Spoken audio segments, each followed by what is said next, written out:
నందమూరి బాలకృష్ణ ఎన్టీఆర్ వారసుడిగా అటు రాజకీయాల్లో ఇటు సినీ రంగంలో దూసుకుపోతున్నారు.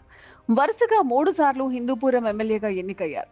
2019 ఎన్నికల్లో రాష్ట్ర వ్యాప్తంగా వైసీపీ గాలి బలంగా వీచినా కూడా తట్టుకుని నిలబడి ఈసారి ఎమ్మెల్యేగా హ్యాట్రిక్ కొట్టాడు.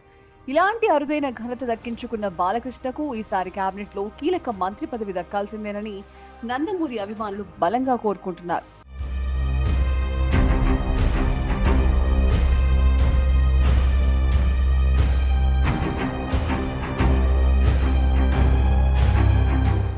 బాలకృష్ణ ఏపీ అసెంబ్లీలో సీనియర్ ఎమ్మెల్యే 3 సార్లు గెలిచిన ఎమ్మెల్యే కనుక ఇతర సమీకరణాలు పక్కన పెడితే మంత్రి పదవికి పూర్తిగా అర్హుడు అనేది రాజకీయ విశ్లేషకుల అభిప్రాయం. దీంతో ఈసారి మంత్రివర్గ విస్తరణలో బాలయ్యకు మంత్రి పదవి కన్ఫర్మ్ అని చెప్తున్నారు. ఇక సీఎం చంద్రబాబుకు పూర్తి స్థాయి మెజారిటీ రావడంతో పాటు కేంద్రంలో కూడా కీలకంగా ఉన్నారు కనుక బాలయ్యకు మంత్రి పదవి ఇవ్వాలని ఆయన భావిస్తే ఇవ్వొచ్చు.